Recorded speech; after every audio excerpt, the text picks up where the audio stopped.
Hello, everybody. Welcome to another episode of the Thriving Adoptees podcast. Today, I'm delighted to be joined by Michelle. Michelle D. Seymore. What does the D stand for, Michelle? It's named Devon. And Devon. I just always, even as a kid, loved to add that in. And it was always what set me different, I thought, because I had such a traditional name. And so do my sisters, which I feel like is a whole story. Yeah. But I thought you were going to say divine, but we were pretty close there. Pretty close. Devon, absolutely divine. close. Yeah, absolutely close. Ladies and gentlemen, I met Michelle down in Florida, down in Orlando at the Families Rising conference. But she works out of Minnesota, so she's the director of foster care and permanency for the state of Minnesota. A big, a big plate, right? A lot on your plate to do that. Foster Yeah. care and permanency. This is a big. It's a big state. Yep. It's a big state. How many? What's the size in terms of the number of kids in foster care and looking for permanent? So give us a scale. I would say last year, throughout the state, I think about 8,000 children went through foster care. We're doing really good in our numbers as far as keeping youth with family Yeah, and doing non-traditional placements and family arrangements. But yeah, about 8,000 youth that came through the system. We have two major metropolitan areas, Ramsey County and Hennepin County, and we're a state operated system, but county administered.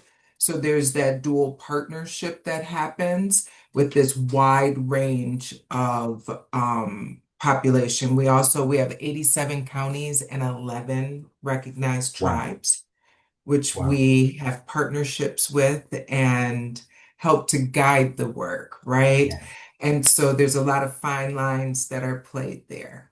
yeah. Yeah. So a lot of diplomacy required, I guess, and consensus Yeah. finding. I would say that historically, how the state operated with the counties was very much so a risk aversion approach. And so given lots of advice and not as much instruction, while counties were asking for real instruction. And over the last, I would say, 3 years as we transitioned from the Department of Human Services to the Department of Children, Youth, and Families. We've worked really hard to establish a relationship where we walk side by side with the counties, making decisions together and then modeling that co-ownership, right? And what we're hoping is that trickles down all the way. Like if we behave that way with counties, then counties will treat their staff that way. Their staff will treat the population that way. And at every step, we will be partnering versus dictating.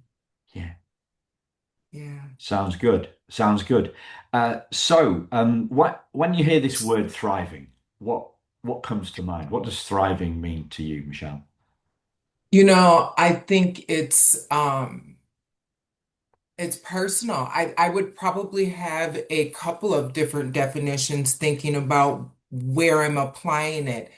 For me, as a professional, thriving means being able to push through um, adversities and still achieve whatever those goals are. That helps me to be able to thrive. That creates an environment and a space that is conducive to growth, right?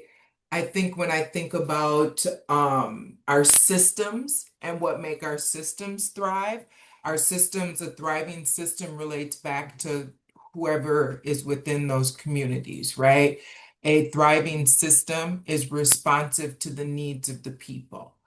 Um, and then when I just think about the everyday person thriving, I think they get to define that. I think about scaling questions as a practitioner. Scaling questions were always super important, and a lot of times we would stop at what number are you at? But remembering to follow up, how do I get you two numbers above where you were? Or do you even want to go there? And a lot of people, um, they're thriving at the number they're at, and that's great for them. Yeah. When you say scaling numbers, what do you mean, Michelle? Like, give me on a scale of 1 to 10. Ah, right. Okay. Yeah. So, because everything's not always 100%. And I love the gray in life and making sure that we can acknowledge the gray that everybody has. And if my normal is a 3, but today I'm functioning at a 4, I might just want you to be glad that I'm at a 4 and that feels like thriving to me. And you saying I need to be at a 6 feels like a 4 wasn't successful Yeah. today. But tomorrow it might. Yeah. Like, right? So it's about not judging others on our scale. It's Yeah. Uh, Yeah, I think there's a lot to being able to like we like to talk about meeting people where they are and but we use a lot of and when I say we, I'm talking about systems people, right? I'm always coming from the perspective of serving those. And I think that's different than some of the lived experience that people identify with, right? Like being an adoptee or adopting but being that professional that has worked in the system for an extended period of time, I have to remember that I'm only a small part of people's journey, and that when they define the path and I support that, success is achievable. When I define everything and it's based on me and the books that I read and the other cases that I've worked on and the other families I've met, it's not always achievable, and I'm setting families up for failure. So, giving them that information, where do you want to be? yeah, What makes success for you, and how do I help you be there? Or yeah, are you there? yeah. Right? So what comes to mind if I put adoptees on the end of this word thriving Mhm. to give you the name of the podcast? What comes to your mind when you hear that, when you hear this phrase, thriving adoptees? So,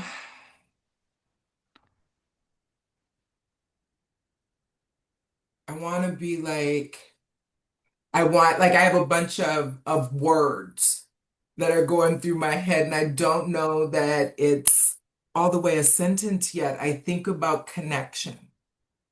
I think about understanding.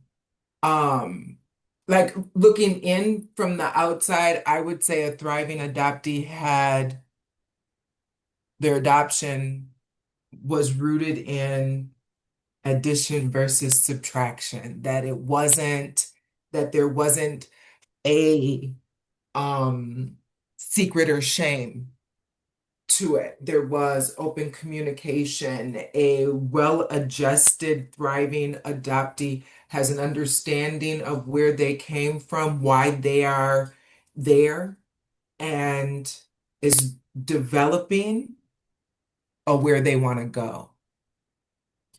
Yeah. I, Yeah.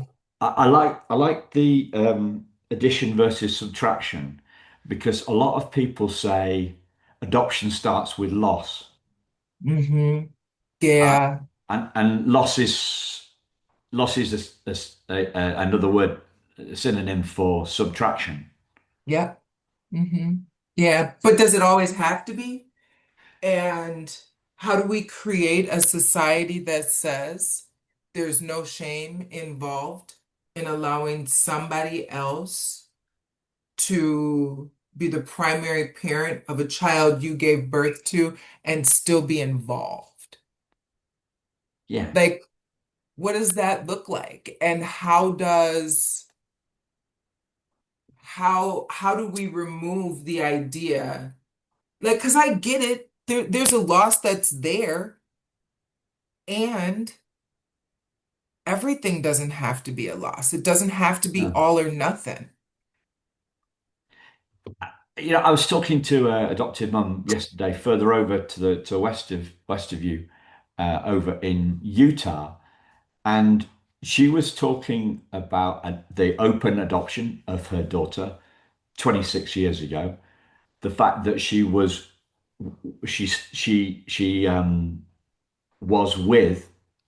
was building her relationship with the birth mother for the last half of the pregnancy, and there hasn't been a loss because the birth mother continues to be involved. Mhm. And so, these ideas are very superficial, are sometimes superficial. Sometimes these cliches are wrong, and they are, but they kind of get, if we don't challenge them or if we don't consider them, then they can start to paint a pretty dark picture, right? So people say adoption is loss. Well, not always. Um, Adoption is trauma. I mean, that Strong, isn't it? that's strong. Um, I am trauma. I saw a post from an adoptee who has adopted. She's an adoptive mum as well as having been adopted herself, and she put on the head of this post on LinkedIn, "I am trauma." So these phrases that are shared around. I was going to say the word banded, right? These words that are shared around can be from people who look like they're authority figures. They can become self-fulfilling. They can, Absolutely. yeah, they can shape. They can determine our view, right? They can determine to the detriment, right? Yeah. You know, I my child welfare career started out in case management and doing that reunification work that I have to tell you, I did not call reunification work until later in my career. It was just case management, and my job was either to help a family increase safety and reduce the chances of further maltreatment so that kids could be at home, or find a permanency option outside of that family. And it was pretty matter of fact, right? And I talk a lot about like my self-preservation in that work really was a lot of after whatever decision was made, everything was great. Like I could walk away and be like, this kid found permanency with this family because this family wasn't able to do it. And I wasn't trained to look at the longevity of permanency. I wasn't trained to um, assess a family in a way that would support adoption as a addition versus a subtraction because it was systems, right?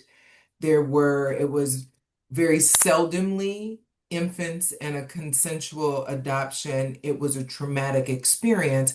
And so in the US, when we talk about adoption, it really sucks. We don't offer a lot of space for those successful relationships that started with a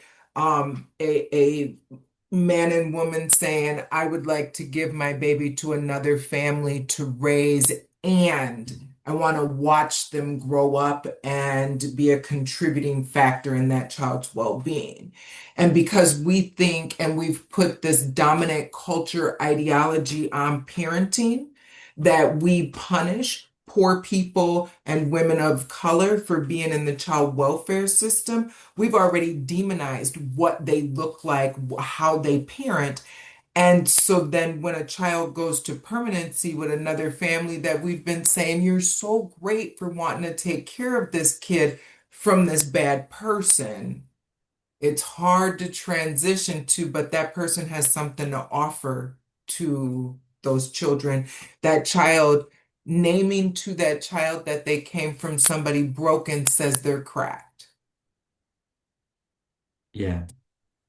Obviously, we've got the two extremes. We've got two sorts of adoption here. We're thinking Yep. of private adoption of an infant and the removal of a baby or a child or a toddler um, from their birth parents because of neglect or whatever reason that is. Now, because you're quite feisty in terms of challenging these societal stuff and the systemic. You're, from what I can gather, right, from the time that we've spoken, you're trying to make you're trying to be part of you're trying to change the system from the inside. Yeah, yeah. Um, yeah, it takes everybody, right?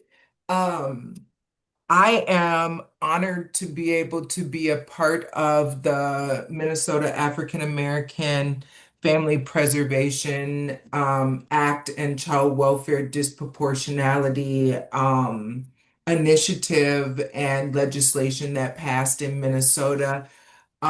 Myself and the co-director at DCYF with me are overseeing that implementation, and it really aligns with the changes that I have really wanted to see in the system.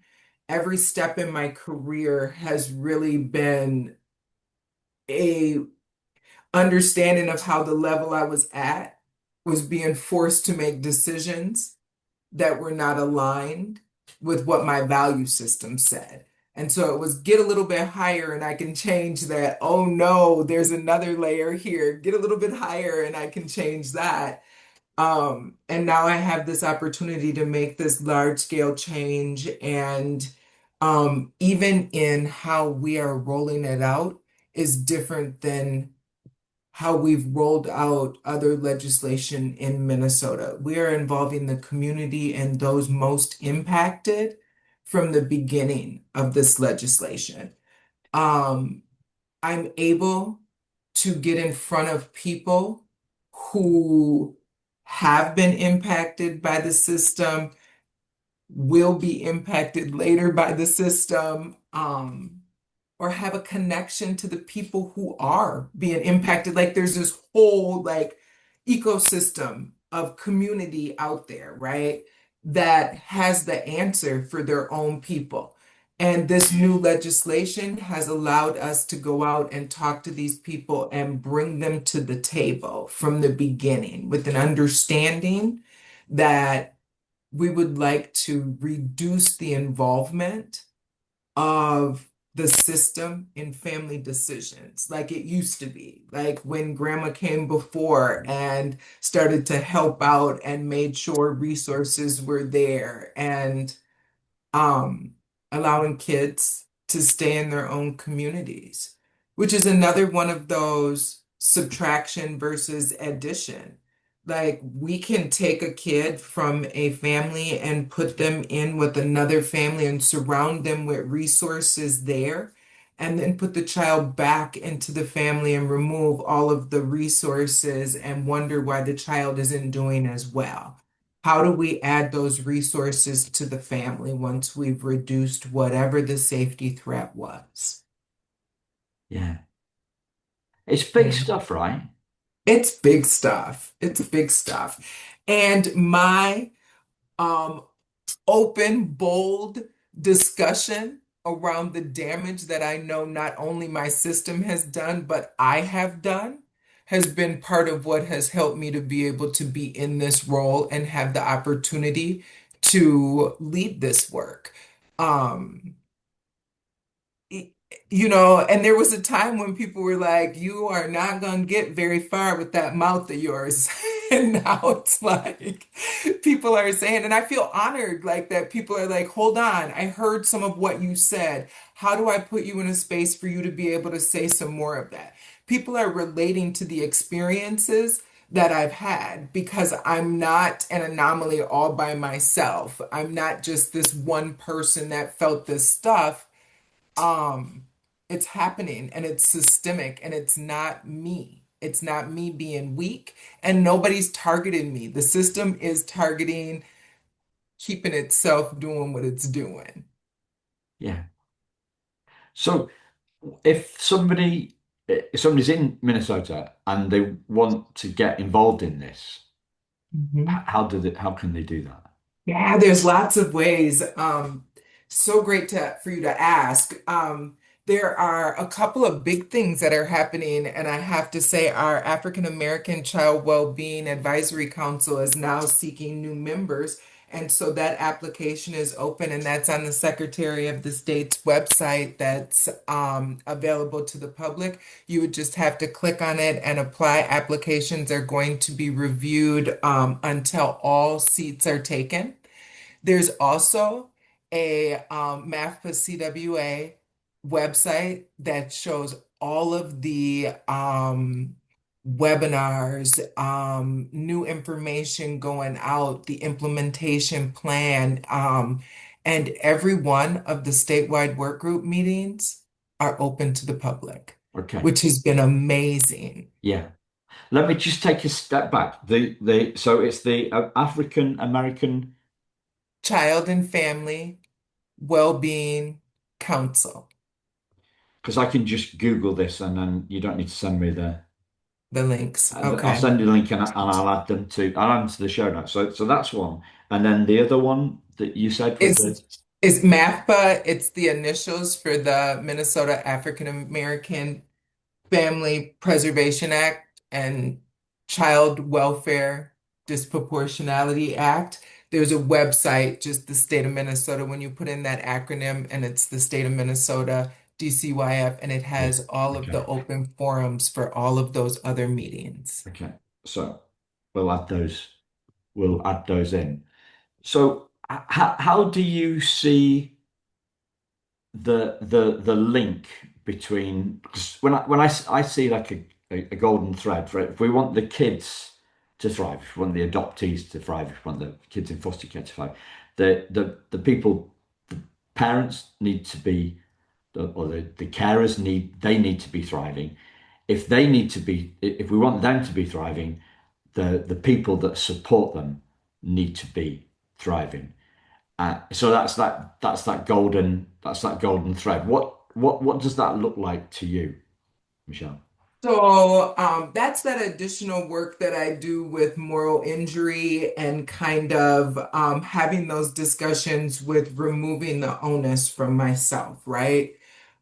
Systems are creating this harm. They are pushing me to do things that do not align with my ethics, my morals, and my values. I create spaces in which I can have those discussions, and I support workers and supervisors and managers by being able to help them push back and determine what is legislation? Where are the rules? What made that policy or practice start to come alive? How do we push back at what's doing that? And removing it from the actual harm and then acknowledging to the community these things happen. They're here, and here are the ways in which we want to rectify that stuff. It's also being able to pull that data together. People will say quite often, like, we've diversified the workforce, so now it's black on black crime. So can't be racist because there's two Black women that are rolling out the African American Family Preservation Act for the state of Minnesota. And the above them are also women of color.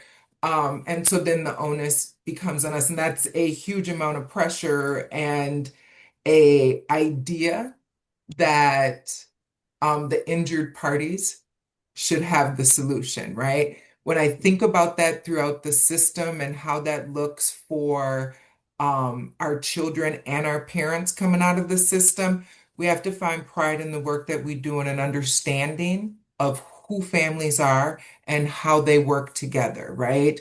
If I, as a worker, understand that there is pain all the way involved in maltreatment, that parents aren't just bad people out here beating on their kids, or that it's a totality of circumstances.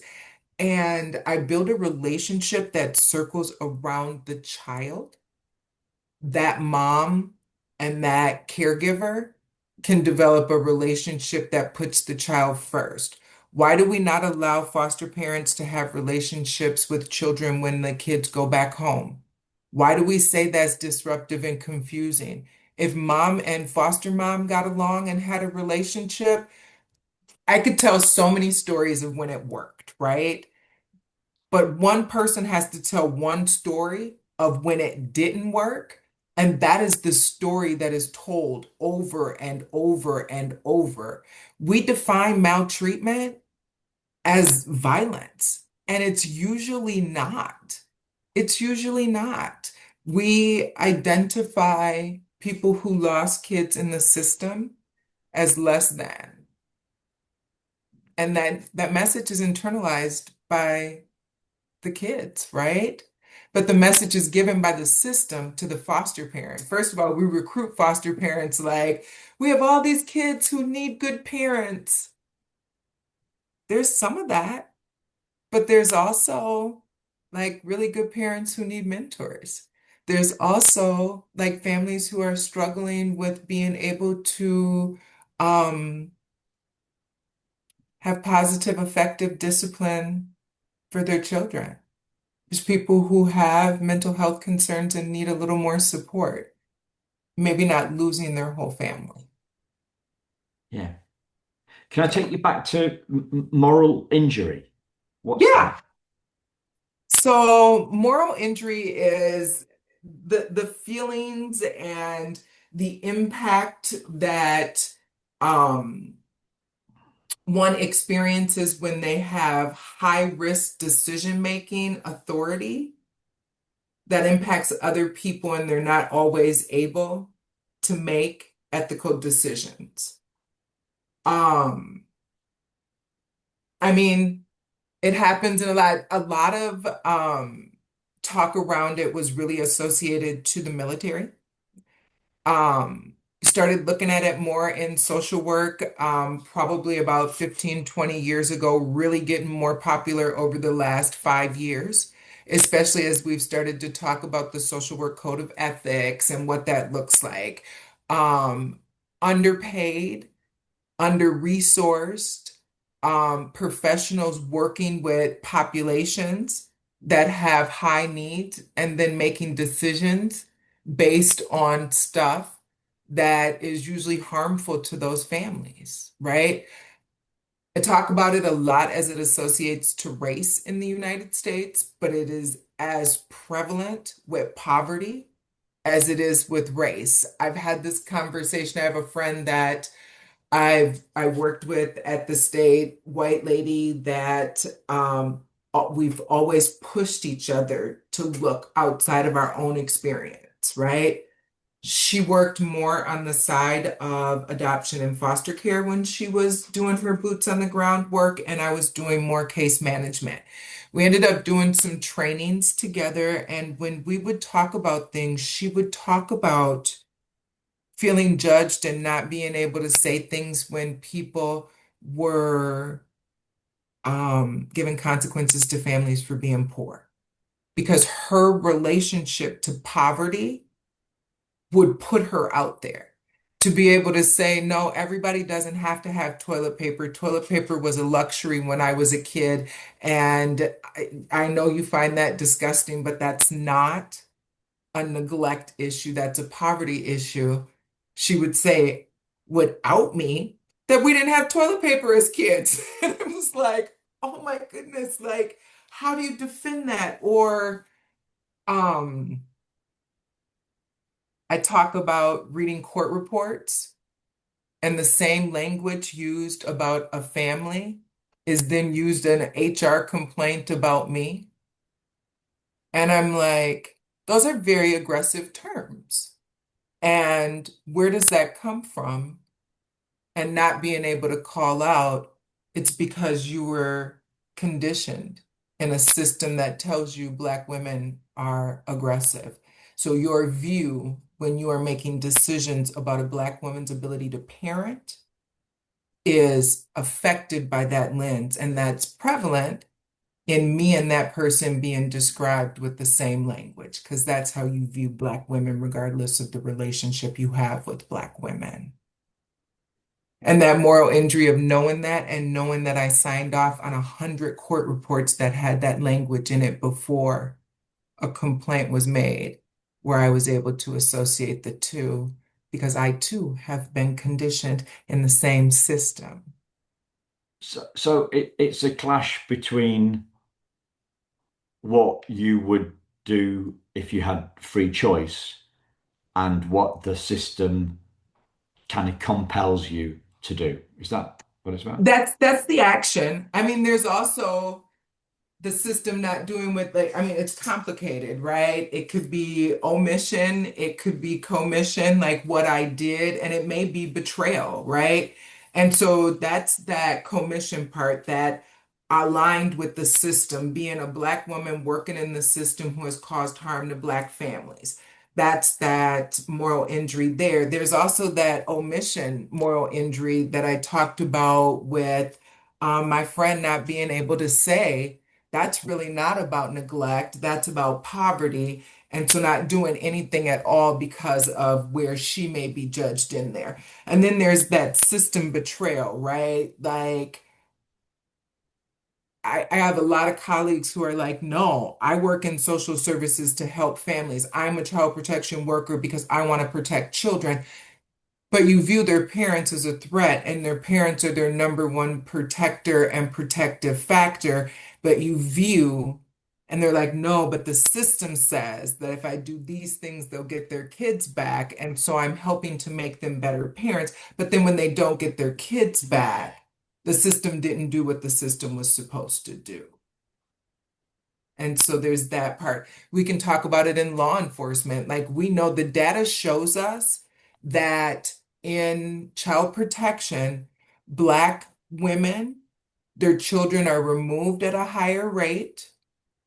Their children are returned after longer stays in foster care, and they reach permanency quicker than any other ethnic group, right?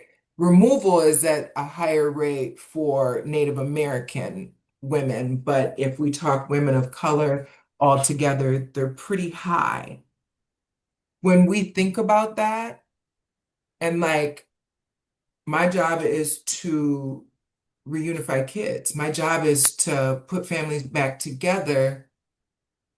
But consistently, Black women are having a harder time achieving what white women are achieving. Why is the system not giving the same outcomes and I'm talking about when the circumstances are the same, the Yeah. outcome is still different. Yeah. So you mentioned pressure earlier on, and I was thinking about all this added pressure of what you're talking about, the moral injury and the omission and commission. That it's all adding to the pressure, to the stress that the people Mhm. in the system are under, and therefore that's going to get transferred to the families, right? Absolutely, absolutely. Worker turnover. That has an impact on permanency and family outcomes, worker satisfaction, caseload sizes, worker training, worker expertise, longevity in the field, relationship with the community, right? Um, all those things have an impact on the outcomes of families, right?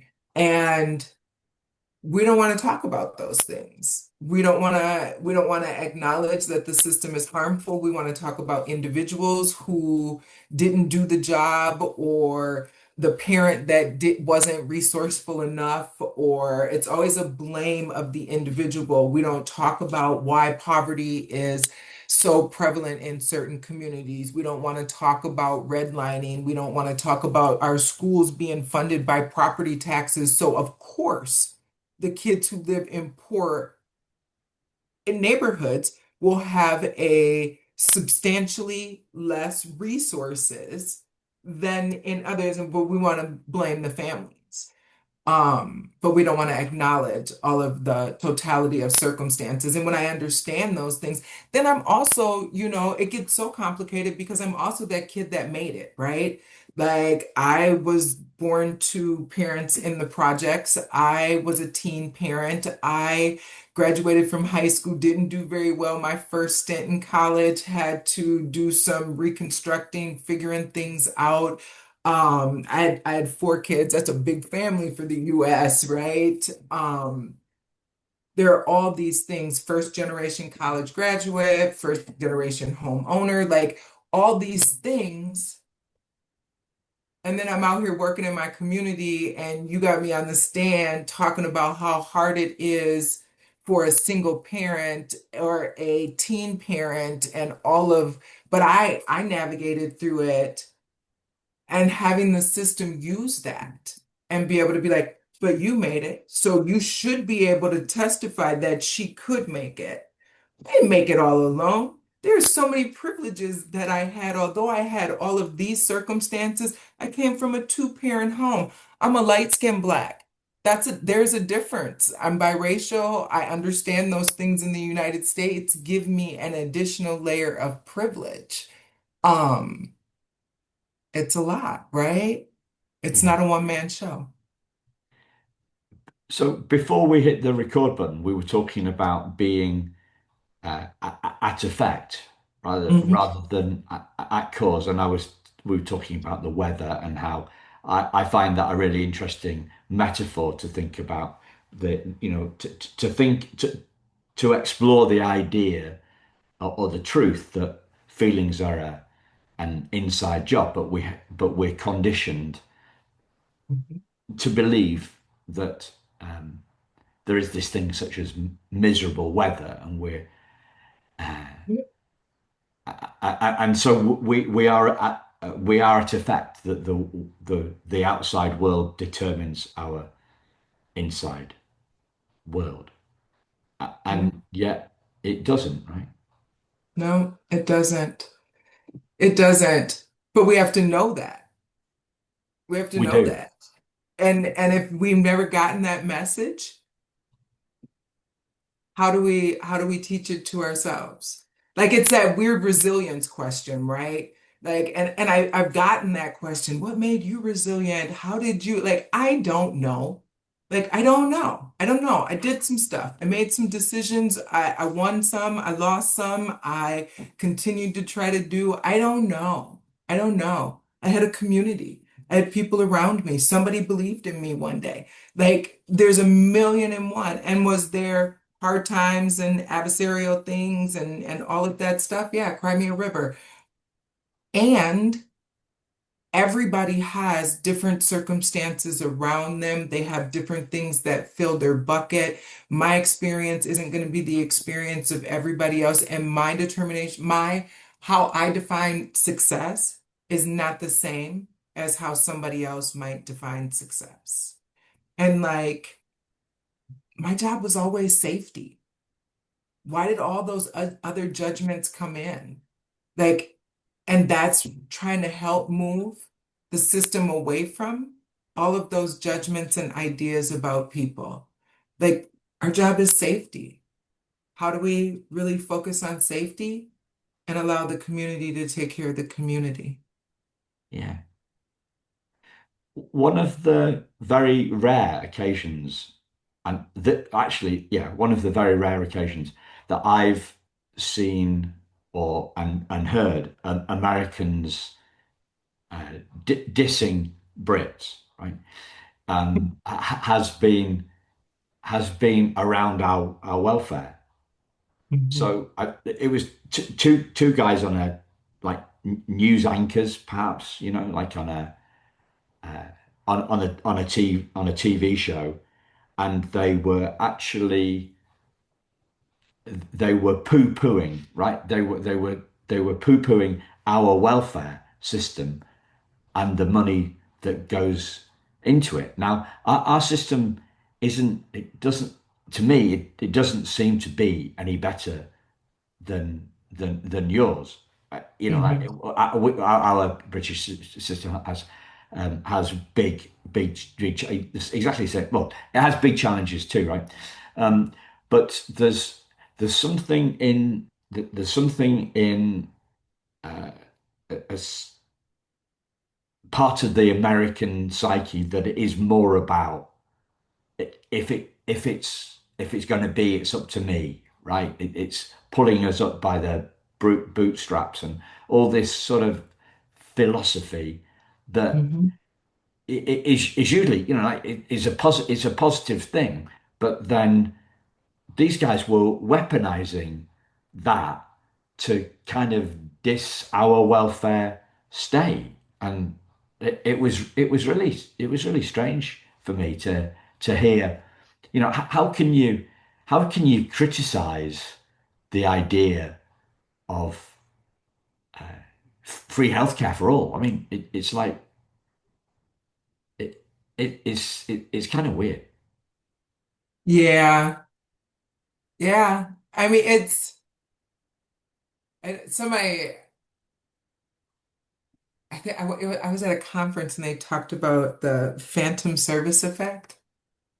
And they're like, we give all these referrals, we tell you about all this help that's out there, and then we give you a bunch of pamphlets, and 6 months later, we're like, well, why didn't you do any of them? And it's like you're on the waiting list for all of them. It all sounds good, but either they only serve 6 people a year, there's only this many, there's always a barrier. Um, and we call it the phantom service effect, right? We pretend like we're helping you, and then we pat ourselves on the back for doing it because we provided the pamphlets. The fact that help wasn't there is really kind of your fault. It's that whole pull yourself up by your bootstraps. What if you ain't got no boots? Like, let's talk about that. And instead of saying, how do we help you get boots? The response is, you should have had boots. Should have had boots. It's not my fault you don't have boots. And these kids aren't going to suffer because you don't have boots. So I'm going to put them with a family that doesn't look like them, isn't culturally the same as them, but they are more in line with the value system that I say is right. Or they raise their families with what I think made me turn out. And I'm going to put those kids there and I'm going to cross my fingers and walk away and hope for the best. Mm. Yeah. I mean, as a worker, this is horrible as I am the director of foster care and permanency, but as a worker, I have to say, I was like, them are your kids now. Once the adoption took place, that's your family, those are your kids, you go do it. Today, I'm like, that is horrible. We should have definitely remained involved. We should have 100% continued to support that family with resources and advice and a systems of care that would be able to step in if and when they had questions. Yeah. So are you focusing in on this post-adoption area then? I am. I am absolutely, absolutely, It it, absolutely. it is the Cinderella Hmm. of It really is. the adoption, permanency, and the fostering world. Yep. Yep. Absolutely. But it feeds the beginning, right? Like the recidivism rate, the generational child welfare involvement, like We need to invest in the front end. We need to invest in the back end. We need to make sure that we're not breeding the next generation of work.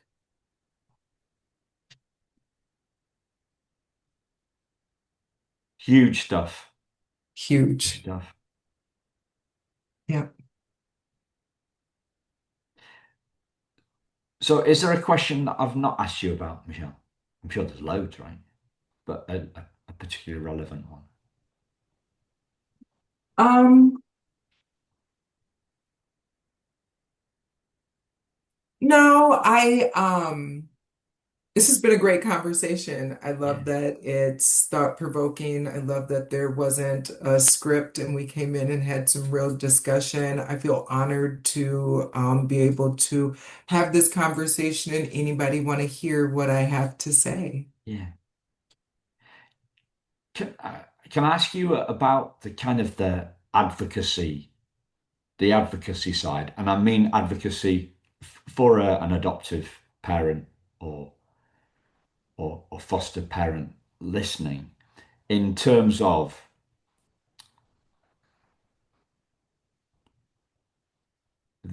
their rights, have interviewed a few parents who have said to me, "Look, I've had to fight for everything." They've felt that they felt that dealing with the bureaucracy is a fight, and they've been tenacious Mhm. and fought that, and that's kind of sad. But you, there's a certain amount of persistence we have to stick at anything that we want to achieve, um, and so, but the idea that it's a fight seems somehow sad. Yeah, and we use that word a lot. I love the question. So where my head keeps going is around this know who and what you're fighting. You're not fighting me. You're not fighting the individual. You're not fighting the position. You are fighting the system. You are more than likely on the same side. Have your frustration with the system and figure out how to pair up and align. We don't always have to agree on everything, but there is a way to move this forward, putting the child at the center and removing the personalization of things, right? Um, I talk a lot with people about like I've always viewed myself as a public servant from the beginning of my career, and I have held myself to a different standard because I understood the privilege and power that being a public servant holds.